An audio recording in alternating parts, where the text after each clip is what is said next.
आयोजना गरियो भन्ने विषयमा चाहिँ हाम्रो महासचिव कमरेडले राखिहाल्नुभयो। म अवश्य चाहिँ विषय वस्तुतिर म प्रवेश गर्न चाहन्छु। भर्खरै नेपालमा स्थानीय निकायको निर्वाचन भएको छ, स्थानीय तहको निर्वाचन भएको छ र केही मानिसहरू चाहिँ धुमधामका साथ विजय उत्सव पनि मनाइरहेका छन्। केही हजार मान्छेहरू अबिर दलेर फुलमाला लगाएर विजय उत्सव मनाइरहेका छन्। त्यो क्रम अझै पनि सकिएको छैन, केही ठाउँमा चाहिँ अझै परिणाम आउन बाँकी नै छ। तर केही हजार मानिसहरूले चाहिँ त्यो उत्सव मनाए पनि आम जनताको स्थिति चाहिँ उत्सव मनाउने खालको रहेन। नेपाली जनता असाध्यै दुखित भएका छन् र उनीहरू चाहिँ पीडित भएका छन् र देश एउटा सङ्कटबाट गुज्रिरहेको छ। त्यसको अहिलेको तत्कालको कारण चाहिँ के देखिएको छ भने पेट्रोलियम पदार्थमाथि भएको मूल्यवृद्धि र एलजी ग्यासको चाहिँ नै मूल्यमा वृद्धि भएको घटनाले र महँगी त्यसैको कारणले चाहिँ उत्पन्न भएको महँगी असीमित रूपमा वृद्धि भएको कारणले गर्दाखेरि जनता चिन्तित भएका छन्, दुखित भएका छन् र त्यो उत्साह उमङ्ग नेपालमा छैन। त्यसकारण चाहिँ यो अवस्थामा परिवर्तन नगरिकन जनता चाहिँ सुखी हुने कुरा पनि आएन। त्यस हुनाले हामीले यतिखेर यो कार्यक्रमको आयोजना गरेर यो सरकारलाई के गर्न चाहेका छौँ भने यो मूल्य वृद्धिलाई रोल ब्याक गर्नुपर्छ। किनभने योभन्दा अगाडि पनि मूल्य वृद्धि हुन्थ्यो, तर मूल्य वृद्धि हुँदाखेरि लिटरमा 50 पैसा 1 रुपियाँ वृद्धि हुन्थ्यो। त्यो हुँदा पनि ठुल्ठुला विरोध कार्यक्रमहरू हुन्थे। तर अहिले त मूल्य वृद्धि कसरी भएको छ भने एकैचोटि 10 रुपियाँ, एकपल्ट 10 रुपियाँ अनि त्यहाँबाट अर्कोपल्ट थपिदियो अर्को 10 रुपियाँ। 10 रुपियाँको किस्ताको दरले चाहिँ मूल्य वृद्धि भएको छ। यो नेपालमा कहिल्यै हुँदैन थियो र यो चाहिँ यो सरकारको चाहिँ जनताप्रतिको चाहिँ जवाफदेही छैन। जनतामाथि दबाब झन बढाउँदै लैजाने, उनीहरूलाई झन गरिब बनाउँदै जाने र उनका सङ्कटमाथि सङ्कट थपिदिने काम सरकारले गरेको कुरा प्रष्ट हुन्छ। यो विरोधमा चाहिँ कार्यक्रमहरू हामीले मात्रै गरेको होइनौँ कि कार्यक्रमहरू भइरहेकै छन्।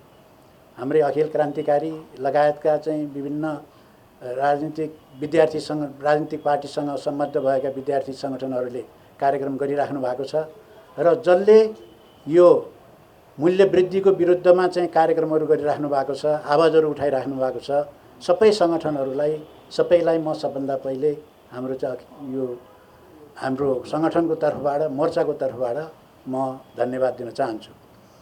र यो मूल्य वृद्धिको विरोध गरिरहँदा मैले मिडियामा हेरेको थिएँ, उहाँहरू डेलिगेसन गएर चाहिँ त्यहाँ विरोध पत्र दिइरहँदाखेरि मन्त्रीले के भनेको थिए भनेदेखि यो चाहिँ हामीले गर्न सक्दैनौँ, यो समस्याको समाधान हामीले गर्न सक्दैनौँ। किनभने यो चाहिँ अन्तर्राष्ट्रिय रूपमा भाउ बढेको हो। अन्तर्राष्ट्रिय रूपमा जुन मूल्य वृद्धि भएको छ त्यसलाई हामीले यहाँ नेपालबाट कन्ट्रोल गरेर हुँदैन। त्यो त अन्तर्राष्ट्रियबाटै चाहिँ रूपमा नै त्यसलाई ठिकठाक भएर आउनुपर्छ। हामीले यहाँ त्यसलाई चेन्ज गर्न सक्दैनौँ। र अहिलेको मूल्यमा चाहिँ पेट्रोल बेच्दा, पेट्रोलियम पदार्थहरू बिक्री गर्दा, एलपिजी ग्यास बिक्री गर्दाखेरि आयल निगमलाई घाटा भएको छ। उनले भनेको मैले सुनेको थिएँ, आयल निगमलाई हामीले भन्ने ठाउँै छैन। किनभने उसले घाटामा बेचिराखेको छ भन्ने कुरा हामीलाई थाहा छ। करोडौँ रुपियाँ घाटामा बिक्री गरिरहेछ भन्ने हामीले कसरी भन्ने? त्यस हुनाले हामीले आयल निगमलाई भन्ने ठाउँ पनि छैन। त्यसकारण तपाईँहरूले यो जुन राखेको यो मूल्य चाहिँ रोल ब्याक हुनुपर्छ, यो चाहिँ खारेज हुनुपर्छ, पहिलेकै ठाउँमा पुग्नुपर्छ भन्ने माग चाहिँ हामीले पुरा गर्न सक्दैनौँ भन्ने उनीहरूले तर्क दिइरहेका छन्। वास्तवमा यसमा सच्चाइ के हो? अन्तर्राष्ट्रिय रूपमा केही मूल्य बढेकै छ। किनभने युक्रेन र रुसको बिचमा चाहिँ युद्ध भएको कारणले गर्दा र राजनीतिक मतभेदको कारणले गर्दाखेरि रुसले कैयौँ युरोपका देशहरूमा चाहिँ पेट्रोलियम पदार्थ रोकिदियो र त्यसले गर्दाखेरि उसलाई दबाब सृष्टि गर्न चाहिँ त्यो काममा प्रयोग गर्यो र रुसको सप्लाई कम भइसकेपछि अहिले चाहिँ के भनेदेखि यो खाडी देशहरूबाट मात्रै पेट्रोलियम पदार्थहरू चाहिँ सप्लाई भइरहेको हुनाले निश्चित रूपले सप्लाई कम भएको हुनाले अलिकति मूल्य वृद्धि भएको कुरा मान्न सकिने कुरा हो। तर नेपालमा जुन वृद्धि भएको छ त्यो मुख्य कारण त्यो होइन। यो कुरा हामीले जनतामा बुझाउनु जरुरी छ। मुख्य कारण चाहिँ अन्तर्राष्ट्रिय चाहिँ रूपमा चाहिँ जुन राजनीतिक परिस्थिति विकास भएको छ, जुन युद्ध भएको छ युक्रेन र रुसको, त्यो कारणबाट यहाँ नेपालमा मूल्य वृद्धि भएको त्यो चाहिँ प्रमुख कारण होइन। प्रमुख कारण चाहिँ अर्कै छ। त्यो कारण के छ त भने यो आयल निगम मार्फत सरकारले के गर्ने गरेको छ भने अरू थुप्रै ट्याक्स त्यसमा जोडिदिन्छ। जुन परियोजना सुरु नै भएको छैन, एउटा चाहिँ यो उसमा गण्डकमा भएको कुन चाहिँ बुढी गण्डकी, त्यो बुढी गण्डकी सुरु नै भएको छैन, बुढी गण्डकीको पनि 6 रुपियाँ चाहिँ थपिदिएको छ। भनेपछि सरकारलाई पैसा चाहिए जति पेट्रोलियम पदार्थमा थपिदिने, विभिन्न खालका शीर्षकहरूमा लगेर थपिदिएपछि त स्वतः मूल्य वृद्धि हुन्छ। त्यसकारण चाहिँ म यहाँ यो कसरी चाहिँ मूल्य वृद्धि भयो, कति चाहिँ त्यहाँ थपिएको छ भन्ने चाहिँ एउटा आँकडा म यहाँ प्रस्तुत गर्न चाहन्छु। यसमा चाहिँ कति चाहिँ वृद्धि भएको छ भने पेट्रोलमा 63 रुपियाँ 23 पैसा कर लगाइदिएको छ। त्यो सरकारले कर लगाइदिएको हो। त्यो अन्तर्राष्ट्रिय भाव बढेर आएको होइन। त्यो सरकारको तर्फबाट कति कर लगाइदिएको छ भने पेट्रोलमा चाहिँ 63 रुपियाँ 23 पैसा, डिजेलमा 45 रुपियाँ 91 पैसा, मट्टीतेलमा 13 रुपियाँ 66 पैसा, खाना पकाउने ग्यास एलपिजी ग्यासमा 327 रुपियाँ 37 पैसा, अनि हवाई इन्धनमा आन्तरिकमा 23 रुपियाँ 32 पैसा र बाह्यमा 2 रुपियाँ 51 पैसा उसले थपेको छ। त्यो कर लगाएको। त्यसैमा कर लगाएर बिक्री गरेपछि त स्वतः मूल्य वृद्धि हुने भयो। त्यसकारण हामी दावाका साथ के भन्न चाहन्छौँ भने यो त 63 रुपियाँ चाहिँ प्रति लिटर त उसले थपेको मूल्य हो नि। त्यसकारण सरकारले त 63 रुपियाँसम्म घटाउन सक्ने भयो। आफूले थपेको मूल्य हो त्यो, उसले लगाएको करको मूल्य हो त्यो। त्यसकारण त्यो आयल निगमलाई क्षतिपूर्ति दिने भन्ने कुरा होइन। तर आयल निगमले गर्नुपर्ने कुरा चाहिँ के थियो त भने जब चाहिँ त्यसको सरकारले दिएको कर त्यहाँ थपिदिँदाखेरि, सरकारले भनेको कर थपिदिँदाखेरि त्यसको मूल्य धेरै भइसकेपछि उसले हामी यो मूल्यमा बिक्री गर्न सक्दैनौँ भन्न सक्नु पर्थ्यो। यत्रो मूल्यमा हामीले ग्राहकलाई किन दिने? यो हुँदै नभएको पेट्रोलियम पदार्थको मूल्य नै होइन नि त्यो त। त्यो त अरू करहरू त्यसमा थपिएर चाहिँ मूल्य बढेको हो। त्यसकारण आयल निगमले त्यो भन्नु पर्थ्यो। तर आयल निगम चाहिँ सरकारको अङ्ग भएको हुनाले र त्यहाँ थुप्रै करप्सन, अघि उहाँ कमरेडले पनि भन्नुभयो, त्यहाँ चाहिँ जतिसुकै घाटा भए पनि, जति अरब घाटा देखाए पनि आखिरमा गएर सबैले बोनस खान्छ।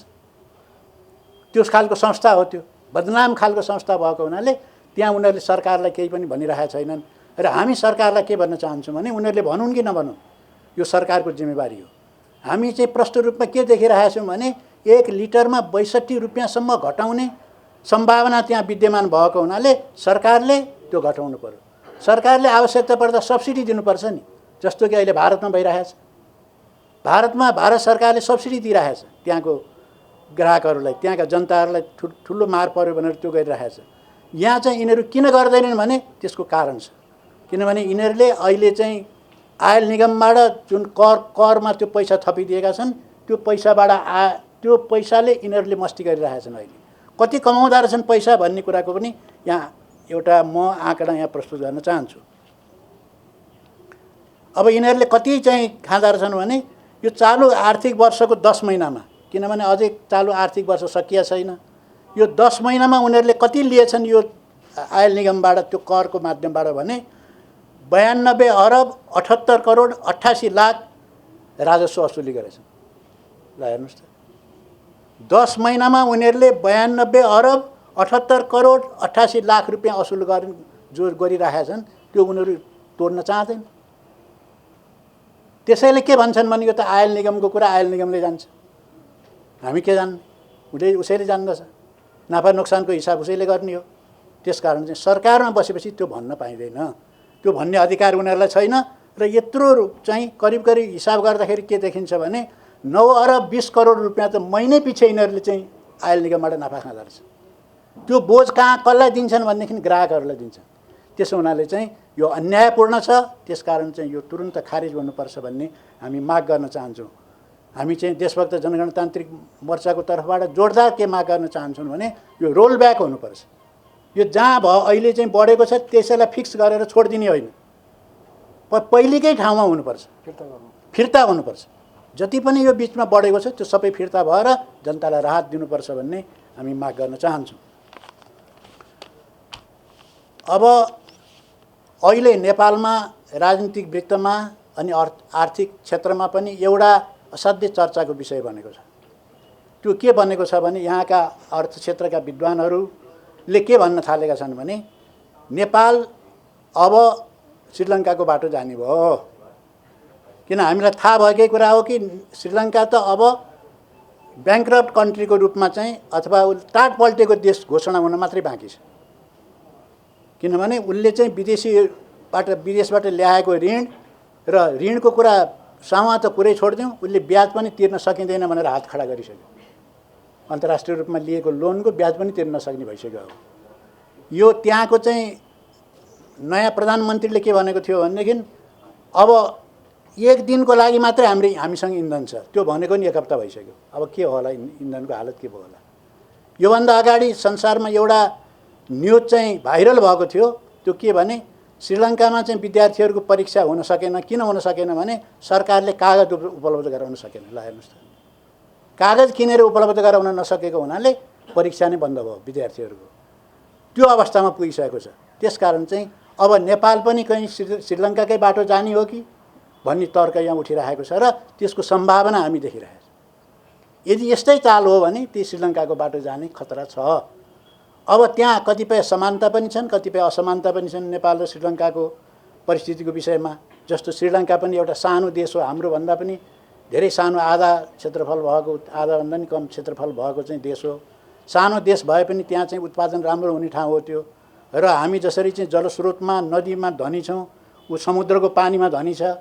र प्राकृतिक बन्दरगाहहरू संसारमा सबैभन्दा राम्रो बन्दरगाहहरू चाहिँ श्रीलङ्कामै पर्छ। त्यस्ता बन्दरगाहहरू भएको देश हो र टुरिज्म पनि त्यहाँ त्यति नै चल्छ र राम्रो सुन्दर देश भएको हुनाले धेरै विदेशीहरू त्यहाँ श्रीलङ्का भ्रमण गर्न आउँछन् नेपाल जस्तै। त्यसकारण टुरिज्मबाट चाहिँ प्रशस्त कमाउँछ त्यो देशले। यी सबै कुराहरू चाहिँ हुँदाहुँदै पनि आज किन टाट पल्टिएको छ? अर्को एउटा हाम्रो समानता के छ भने त्यहाँ पनि हाम्रै जस्तो व्यवस्था छ, लोकतान्त्रिक गणतन्त्रै हो व्यवस्था त्यहाँ पनि। त्यो लोकतान्त्रिक गणतन्त्रको व्यवस्था पनि त्यहाँ चलिरहेको छ। अब श्रीलङ्काको हालत त्यो भइसकेपछि अब नेपालको कुरा गर्ने हो भने अब नेपालको हालत के छ भन्दाखेरि अब यो यहाँ बुझ्नुपर्ने कुरा के छ भने यहाँको शासक वर्गलाई म के भन्न चाहन्छु भने यो जुन अहिले मुद्दा उठिरहेको छ, यो चाहिँ पेट्रोलियम पदार्थ चाहिँ को मूल्य अति वृद्धि भयो र महँगीले ढाड सेकेर जनताहरू चाहिँ बिहान बेलुका खान पनि अप्ठ्यारो पर्ने भयो भन्ने जुन विषय उठेको छ, यो सामान्य विषय होइन। उनीहरूले बुझ्नुपर्ने कुरा के हो भने पहिले श्रीलङ्का यही विषयबाट सुरु भएको थियो। अहिले श्रीलङ्काको जुन सङ्कट त्यहाँ गहिरेर त्यहाँ पुगेको छ, त्यो पेट्रोलियम पदार्थ र महँगी अनि विदेशी चाहिँ मुद्राको चाहिँ सञ्चय समाप्त भएर यो पैदा भएको हो। किनभने विदेशबाट ल्याउने सामानहरू त उनीहरूले डलरमा वा विदेशी मुद्रामा लिन्छन्, विदेशी मुद्राको सञ्चय छैन, सिद्धिसक्यो। अहिले लगातार फजुल खर्च गर्नलाई यो सरकारले कयौँ त्यस्ता निर्णय गरिसकेपछि पनि त्यस्ता विदेशी मुद्रा चाहिँ खर्च हुने खालका ठुलो सङ्ख्या, ठुलो मात्रामा चाहिँ खर्च हुने खालका नीतिहरू लिएको भन्ने कुरा बाहिर आइरहेको छ। त्यसकारण चाहिँ अर्को एउटा विषय के छ त भने यो जुन लोकतन्त्र भनेर भनिन्छ, अघि पनि यहाँ कमरेडले कुरा गर्नुभयो परि थापाले, यहाँ यो कस्तो लोकतन्त्र हो? लोकतन्त्रमा हुने यो त हामीले मान्दै आएको कुरा के हो भने यो चाहिँ पुँजीवादी गणतन्त्र हो यो। तर कमसेकम पुँजीवादी गणतन्त्रमा त केही अधिकारहरू हुन्छन्, निश्चित गरिएको हुन्छ। सरकारले त्यो अधिकारलाई त उपलब्ध गराउँछ जनतालाई। तर यो चाहिँ के भनेदेखि एउटा पुँजीवादी गणतन्त्रमा हुने अधिकारहरू पनि यसमा छैन। उदाहरणको लागि भर्खरै निर्वाचन सम्पन्न भयो। यहाँ यिनीहरूले के भने एउटा सिन्डिकेट बनाए, 5 वटा पार्टी मिलेर चाहिँ एउटा चाहिँ गठबन्धन बनाए।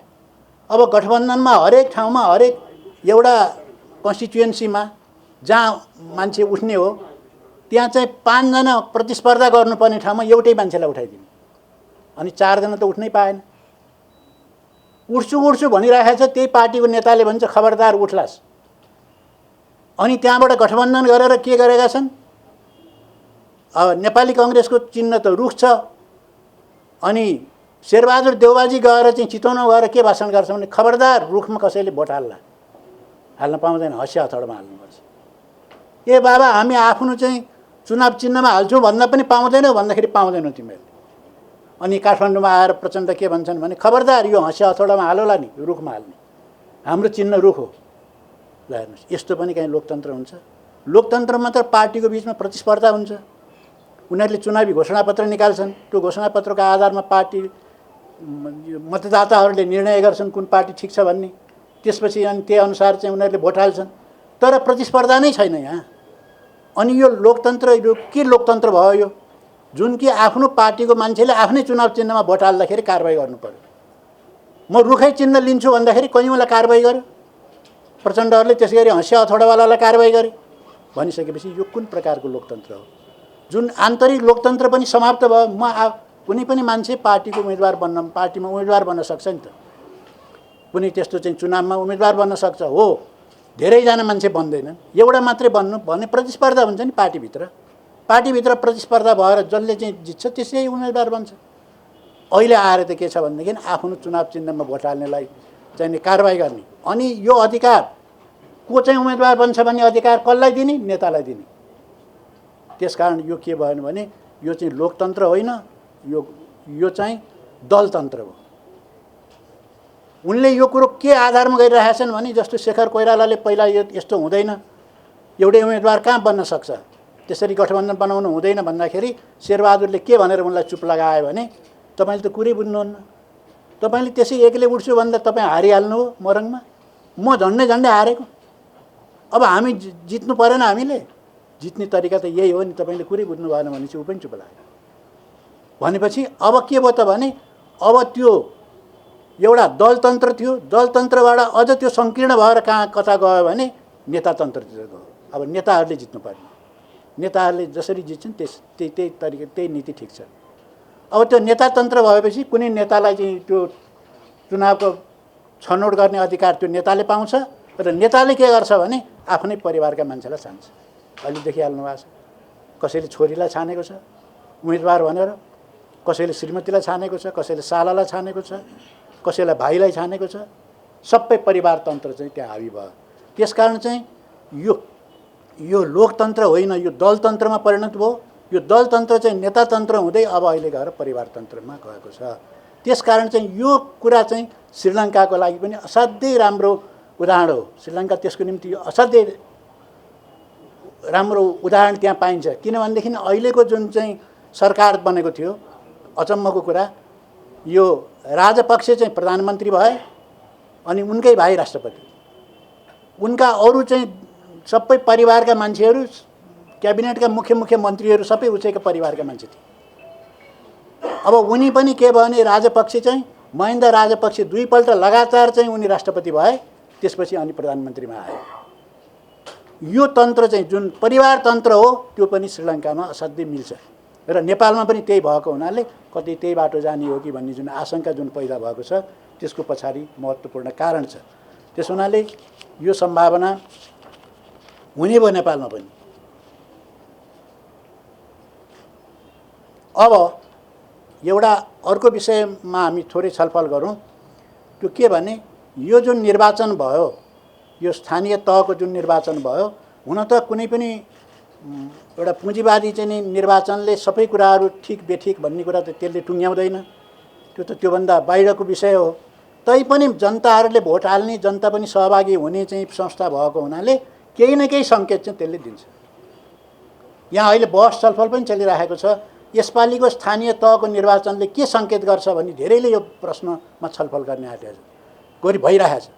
मिडियामा यो बहस चलिरहेछ र वास्तवमा सङ्केत के गर्छ त? के सङ्केत दियो त अहिले भन्दाखेरि हामी एउटा उदाहरण दिउँ। नेपालमा चाहिँ ऐतिहासिक रूपले नै काठमाडौँ चाहिँ के हो भने राजनीतिक गतिविधिको लागि एउटा केन्द्र हो। राजधानी भएर पनि कतिपय देशका राजनीतिक केन्द्र अन्तै हुन्छ, त्यो देशको राजधानी हुँदैन। तर नेपालमा चाहिँ काठमाडौँ चाहिँ राजनीतिक केन्द्र पनि काठमाडौँ नै हो। ऐतिहासिक कालदेखि नै त्यो हुँदै आयो र अहिले पनि त्यही छ। र खास गरेर काठमाडौँका जनताहरूले गरेको चाहिँ निर्णयहरूलाई चाहिँ मान्छेहरूले चाहिँ के भन्छन् भने यो चाहिँ निर्णय यिनीहरूले चाहिँ राजनीतिक ढङ्गले गरेको निर्णय हो भनेर मान्दछन्। यहाँ के भयो भने पहिले यो निर्वाचन हुनुभन्दा अगाडि चाहिँ यो निर्वाचन आयोगले एउटा प्रक्षेपण गरेको थियो। यसपालिको निर्वाचनमा कति भोट खर्च भन्दाखेरि उसले 78% भनेको थियो। 78% भोट खर्च भनेको थियो। तर अहिले निर्वाचन हुँदाखेरि चाहिँ के देख्यो भने काठमाडौँ नगरपालिका महानगरपालिकामा 50% मात्रै मतदान भयो।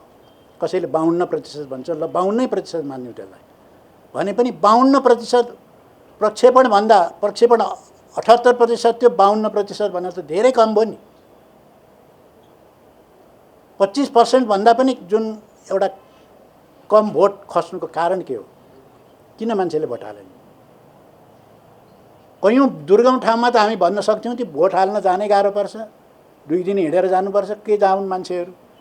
तर यहाँ त 5 मिनटको चाहिँ नि बाटोमा चाहिँ बुथ राखिदिएको छ, सबै सुविधा प्राप्त छ मान्छेहरूलाई, भोट हाल्न किन गएन? त्यो बेला चुनावको दिन फेरि छुट्टी नभएर हो, बिदा नपाएर भनौँ भने त्यो दिन छुट्टी नै दिएछ सरकारले पनि भोट हाल्नलाई। भने के कारणले गर्दाखेरि 50% मात्रै भोट खस्यो? एउटा कारण थियो। दोस्रो, काठमाडौँमै एकजना अपरिचित उम्मेदवार बालनलाई त्योभन्दा अगाडि कसैले चिनेको थिएन। मै आफैले पनि त्यो बालन भनेर भोट माग्दै हिँडेको एउटा ठिटो भनेर देखिन्थ्यो त्यहाँ, होइन? सेल्फीमा चाहिँ फोटो खिचाउँदै हिँडेको मान्छे यो पनि उम्मेदवार हो भनेर त थाहा पाइया थियो। तर उनले यति भोट ल्याउँछन् भन्ने कुरो कसैले अनुमान गरेको थिएन। एउटा अपरिचित मान्छेले यत्रो बिधि भोट कसरी ल्याए? यो त सबैको लागि आश्चर्यको कुरा भएको छ। यसको सङ्केत के हो? त्यहाँ धरानमा त्यही भयो। धरानमा एउटा यस्तो उम्मेदवारले जिते, स्याङपाङलाई। उनले त अलिअलि त चिनिएका थिए, तर उनले योभन्दा अगाडिको चुनावमा चाहिँ उनले जम्मा 500 भोट पनि ल्याएर हिँड्छ, 400 समथिङ भोट ल्याएका रहेछन्। अहिले त 25,000को भोट ल्याएर उनले जित्दिए। किन भयो यस्तो? अर्को कुरा, जस्तो विराटनगर जस्तो चाहिँ नगरपालिकामा, सहरको नगरपालिकामा त्यहाँको मेयर या उपमेयरले चाहिँ जुन चाहिँ भोट ल्याएर जिते त्यहाँ, त्योभन्दा चाहिँ खारिज हुने, त्यो इनभ्यालिड चाहिँ मत चाहिँ बढ्ता भयो। कसरी भयो त्यो? जित्ने उम्मेदवार भन्दा पनि इनभ्यालिड भोट कसरी बढ्ता भयो? के कारण हो? यो सबैले चाहिँ के प्रश्न उभ्याउँछन् भने यो भित्र अन्तर्निहित कारण छ। मान्छेले आफ्नो असन्तुष्टि विभिन्न ढङ्गबाट व्यक्त गरेका छन् र यो चुनावमा त्यो अभिव्यक्त भएको छ। अब किन एउटा अपरिचित मान्छेले उम्मेदवार बनायो भने यो पुराना ठुल्ठुला पार्टीहरू, त्यहाँका नेताहरूमाथि जनताको विश्वास छैन। अब त्यही कुरा बुझिन्छ। त्यसै हुनाले त अर्को नयाँ मान्छे चाहियो, उनीहरूमाथि विश्वास छैन। त्यसो भएर ठाउँ ठाउँमा स्वतन्त्र उम्मेदवारहरू विजय भइरहेछन्। त्यसो हुनाले एउटा सङ्केत त्यो दिन्छ। अर्को कुरा, भोट त्यत्रो बित्ति भोट किन खेर गयो भन्दाखेरि मान्छे त्यहाँ गए, भोटै हाल्न नजाउँ भने पनि भयो नि, त्यहाँ जाने इन्भ्यालिड गराइदिनु त्यसलाई। हुन त हामीले पनि इन्भ्यालिड गराइदिउँ पनि भनेका थियौँ। अब यहाँ यो सबै भनिरहँदाखेरि तिमीहरूकै कारणले यत्रो भयो होला त भन्ने प्रश्न पनि उठ्ला। तर जे भए पनि जनताले आफैले जानेर गरेको भए पनि भोट धेरै इन्भ्यालिड हुनु पछाडिको कारण छ। किनभने यो व्यवस्था ठिक छैन, के भोट हाल्ने? बेकारमा भोट हालेर कसैलाई हालेर केही हुने होइन भन्ने खालको मत चाहिँ त्यहाँ प्रष्ट अभिव्यक्त भएको छ भन्ने बुझिन्छ। त्यसकारण चाहिँ यो स्थिति यस्तो छ। अब जनताले चाहिँ यसको अर्थ के भने जनताले विकल्प खोजेको छ। यसले हुँदैन, यी नेतृत्वले हुँदैन, यो पार्टीले हुँदैन भन्ने कुरा चाहिँ जनताले अभिव्यक्ति दिएका छन्। सबै ठाउँमा भन्न सकिँदैन। राजनीतिक रूपले चेतना भएका चाहिँ त्यस्तो ठाउँहरूमा त्यस्ता खालका अभिव्यक्ति पर्याप्त मात्रामा दिएको पाइन्छ। र त्यसो हुनाले अब यसको साथसाथै अर्को व्यवस्थाकै विषयमा पनि प्रश्न उठिरहेछ। खोइ त यो व्यवस्थाले के गरी हल गर्यो? त्यसकारण यहाँ भएका पार्टीहरू, यहाँ भएका नेताहरू, यहाँ भएको व्यवस्था, यो प्रति जनताको विश्वास छैन। जनताले विकल्प चाहन्छन्, तर उनीहरूले विकल्प देखिसकेको छैन। यही चाहिँ विकल्प भनेर अगाडि आइदिएको भए सजिलो हुन्थ्यो उनीहरूलाई निर्णय गर्न। यही विकल्प भनेर कुनै शक्ति अगाडि नआएको हुनाले जनता थोरै अप्ठ्यारोमा भएको बुझिन्छ। हामीले चाहिँ आफ्नो विकल्प अगाडि सारेकै छौँ। हामीले चाहिँ सङ्घीय जनगणतन्त्र भनेर त्यो विकल्प सारेका छौँ। त्यो सङ्घीय जनगणतन्त्र भन्ने विकल्पलाई जनताले अहिले आत्मसात गरिसकेको अवस्था छैन। त्यसो हुनाले तैपनि अब जनताको अभिमत चाहिँ यसको विकल्प खोज्नु पर्नेतिर गइरहेको हुनाले हामी दृढतापूर्वक यसको विकल्पमा अब सङ्घीय जनगणतन्त्रलाई स्थापित गर्ने पक्षमा हामीहरू अगाडि बढिरहेका छौँ। अर्को पनि एउटा कुरा के छ भने अब यो जुन आन्दोलन सञ्चालन भइरहेको छ, देशको जुन एउटा परिस्थिति खडा भएको छ, यसमा हाम्रो मात्रै पार्टीले, हाम्रो मात्रै सङ्गठनले सबै कुरा गर्ने भन्ने कुरा हुँदैन। र नेपालमा अर्को पक्ष पनि के छ त भने केही वामपन्थी क्रान्तिकारी शक्तिहरू छन् जो बाहिर छन्। यो सत्तासँग असन्तुष्ट भएका वामपन्थीहरू, क्रान्तिकारीहरू छन्। र हाम्रो चाहिँ नीति के छ भने उनीहरूलाई पनि गोलबन्द गर्ने, उनीहरूको बिचसँग हामीले एकता कायम गर्ने, विभिन्न खालका सकिन्छ भने पार्टी एकता गर्ने। अब त्यहाँबाट नभएदेखि चाहिँ संयुक्त मोर्चा गर्ने त्यो पनि सम्भव हुँदैन अहिले भनेदेखि कार्यगत एकता गरेर अगाडि बढाउने भन्ने हाम्रो चाहिँ सोचाइ छ र त्यो अनुसार हामीले छलफल पनि गरिरहेका छौँ। हाम्रो बैठकहरू पनि बसिरहेको छ। बैठक सकारात्मक रूपले अगाडि बढिरहेको छ र अब हामीले आशा गरौँ कि निकट भविष्यमा हामीले यो आन्दोलन पनि संयुक्त रूपले नै गर्न सक्ने सम्भावना भएसम्म हामीले संयुक्त रूपले नै यसलाई आन्दोलनलाई हामीले गर्नेतिर अगाडि बढ्नेतिर हामी जोड दिन्छौँ। तर अहिलेसम्म हाम्रो त्यो बैठकहरूबाट टुङ्गिन नसकेको हुनाले हामीले आफ्नो ढङ्गले चाहिँ अहिले आन्दोलनको घोषणा गरेका छौँ। त्यो गरेर पनि खास केही बिग्रिया छैन। हाम्रो वार्ताहरू छलफलहरू भएर एउटा टुङ्गोमा हामी पुग्यौँ भनेदेखि हामीले संयुक्त आन्दोलन पनि उठाउन सक्ने सम्भावना छ र त्यो संयुक्त आन्दोलन पनि सँगसँगै हामीले एकातिर हाम्रो आफ्नै खुट्टामा उभिएर आन्दोलन चलाउने, अर्कोतिर चाहिँ संयुक्त रूपले पनि वामपन्थीहरूसँग विचार मिल्नेहरूसँग यो सत्ताको विरुद्धमा यो चाहिँ लोकतान्त्रिक गणतन्त्रको विकल्प खोज्नेहरूसँग चाहिँ हामीले फेरि संयुक्त मोर्चा गर्दै पार्टी एकता हुन सक्ने सम्भावना भएको ठाउँमा पार्टी एकता गर्दै अगाडि बढ्ने छ र हाम्रो चाहिँ अहिले तत्कालको लागि चाहिँ त्यो चाहिँ बैठकले कुनै टुङ्गो नलागेको संयुक्त रूपले त्यो बैठक नबसिसकेको र आन्दोलनमा सँगै जानको निम्ति चाहिँ एजेन्डा फिक्स नभइसकेको हुनाले तत्कालको लागि चाहिँ हामीले यो आफ्नो कार्यक्रम हामीले घोषणा गरेका छौँ। त्यसकारण हामीले धेरै लामो पछिसम्मको घोषणा पनि गरेनौँ र खालि 18 गते एक दिनको चाहिँ कार्यक्रम हामीले निश्चित गरेका छौँ।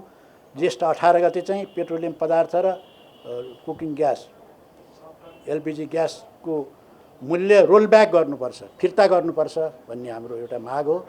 अर्को यसको साथसाथै अब एमसिसी सम्झौता खारिज गर्नुपर्छ। जस्तो एमसिसीको विरुद्धमा हामीले त्यत्रो आन्दोलन गऱ्यौँ र जबरजस्ती आन्दोलनकै बिचबाट एमसिसी पारित गराइदियो। पारित गराइसकेपछि त झन् त सामान्यतया हामीले के अनुमान गरेका थियौँ भने जनतामा त आक्रोश होला, एमसिसी किन जबरजस्ती पारित गरायो भनेर आक्रोश होला भन्ने ठानेका थियौँ। अब चुनाव ल्याइदिएपछि त मान्छे त जम्मै चुनावमा लटपटिएर गयो। त्यसकारण एमसिसीको मुद्दा ओझेल परेको छ। तर जतिसुकै यिनीहरूले ओझेल पारे पनि उसले आफ्नो काम त गरिरहेको छ अमेरिकाले। किनभने अमेरिकाको अहिले तिब्बत हेर्ने मन्त्री चाहिँ अहिले नेपाल भ्रमणमा आइन्। उनी चाहिँ पहिले दलाई लामा इन्डियामा दलाई लामासँग भेटेर नेपालमा आएर यहाँ चाहिँ शरणार्थी तिब्बती शरणार्थीहरूसँग बसेर उनले योजना बनाएर गइन् भन्ने छ।